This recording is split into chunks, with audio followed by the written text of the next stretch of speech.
The Vorthak armada stretched across the void like a metallic constellation, their bioluminescent hulls pulsing with predatory anticipation. Admiral Zexthal's mandibles clicked in amusement as he observed the human vessel through his flagship's tactical display. The alien commander had conquered 17 star systems, each victory adding to his collection of defeated species technologies. Today, he expected to add humanity to that list. "One ship," he hissed to his tactical officer, his 6 eyes gleaming with contempt. "The humans send one ship against our grand fleet of 300 vessels." The human craft appeared laughably primitive compared to the Vorthak dreadnoughts, where their ships bristled with plasma cannons, missile pods, and energy shields that could deflect small asteroids. The human vessel designated as UES Prometheus looked almost skeletal. Its hull seemed to be nothing more than a framework of interconnected struts surrounding a central core, with strange geometric patterns etched along its surface. "Sir," his tactical officer chittered nervously, "their vessel is broadcasting on all frequencies. They're requesting parley." "Parley?"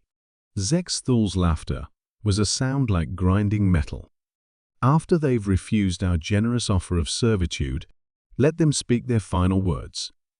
The bridge's main screen flickered, revealing a human female in a simple gray uniform. Captain Sarah Chen appeared calm, almost bored, as she addressed the alien fleet. "This is Captain Chen of the United Earthship Prometheus. You have entered human space without authorization and have ignored our warnings to withdraw. This is your final opportunity to leave peacefully." The Vorthak bridge erupted in harsh, guttural laughter. Several officers made obscene gestures at the screen with their chitinous appendages. "Human," Zexthal said, leaning forward in his command throne, "do you comprehend what you face? 300 of the galaxy's most advanced warships, each one capable of reducing your pathetic world to ash. Your singular vessel appears to be constructed from scrap metal and desperate hope." Captain Chen's expression didn't change. "We've analyzed your fleet composition, Admiral. Impressive numbers. Your plasma-based weaponry shows remarkable efficiency, and your bioadaptive hull technology is quite innovative. However, you're operating under a fundamental misunderstanding about human engineering philosophy." "Enlighten me," Zexthal sneered. "You build your weapons to destroy what you can see and understand. We build ours to rewrite the laws of physics." Chen's fingers moved across a control panel with deliberate precision. "Last warning, Admiral. Withdraw now." The alien commander's response was to open fire. 300 vessels unleashed a synchronized barrage that lit up the darkness of space with brilliant streams of plasma and antimatter missiles. The combined firepower was enough to crack a moon in half. The energy struck the Prometheus and simply disappeared. Not deflected by shields, not absorbed by armor, but vanished entirely, as if it had never existed. The human ship sat motionless in the void, completely unharmed. "Impossible," Zexthal whispered, his confidence wavering for the first time in decades. Captain Chen's voice carried across the comm channel with mathematical precision. "Your weapons operate within standard 4-dimensional spacetime. The Prometheus exists partially in 11-dimensional space. Your attacks are striking a 3-dimensional shadow of our actual position." The geometric patterns along the human ship's hull began to glow with an otherworldly light that hurt to look at directly. Space itself seemed to bend and twist around the vessel, creating optical illusions that made veteran spacers nauseous. "What manner of technology is this?" Zexthal demanded, though his voice carried a tremor of fear. "We call it the Dimensional Cascade Weapon," Chen replied matter-of-factly. "It took us 50 years to develop after we discovered that reality has layers, like an onion. Most species only see the outer layer. We learned to peel back all of them." The Prometheus began to change. Its skeletal framework expanded and contracted rhythmically, as if breathing. The central core pulsed with energy that existed in colors beyond the visible spectrum.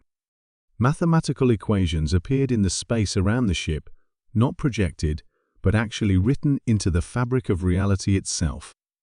Initiating dimensional cascade in 3 seconds, Chen announced. Zex Thul screamed orders to his fleet. Evasive maneuvers. Full retreat. Jump to hyperspace immediately. But it was too late. The Prometheus fired. There was no visible beam, no explosive projectile, no flash of light. Instead, reality simply unfolded. The Vorthak fleet found itself spread across multiple dimensions simultaneously.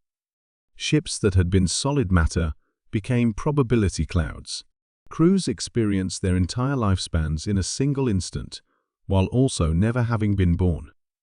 Admiral Zex Thul watched in cosmic horror as his flagship existed in 17 different states of being at once. He was simultaneously alive, dead, never born, and evolved into pure energy. His ship was intact, destroyed, and transformed into abstract mathematical concepts. The entire fleet was caught in a cascade of dimensional collapse that rewrote their existence across multiple layers of reality. In less than a second, 300 of the galaxy's most advanced warships were reduced to quantum uncertainty. They existed, they didn't exist. They had never existed, and they existed in ways that consciousness couldn't comprehend. When the cascade ended, the void was empty except for the Prometheus, floating serenely among scattered particles that might once have been a fleet. Captain Chen's voice echoed in the silence. The dimensional cascade weapon doesn't destroy targets in the traditional sense. It removes them from the causal chain of reality. They still exist technically, just not in any way that matters to our universe. She paused, reviewing her sensor readings. Message to Earth Command. First field test of Project Prometheus successful. The weapon performed within acceptable parameters. Recommend proceeding to Phase 2 deployment. As the human ship prepared to jump back to Earth space, Captain Chen allowed herself a small smile. The galaxy had learned its first lesson about humanity. They didn't build weapons to win wars. They built weapons to redefine what victory meant. The Prometheus vanished into hyperspace, leaving behind only empty void and the echo of equations that described impossible mathematics. Somewhere in 11-dimensional space, Admiral Zex Thul's consciousness briefly flickered with the understanding that his species had encountered something far beyond their comprehension. Humanity had arrived on the galactic stage, and they played by rules that transcended the game itself.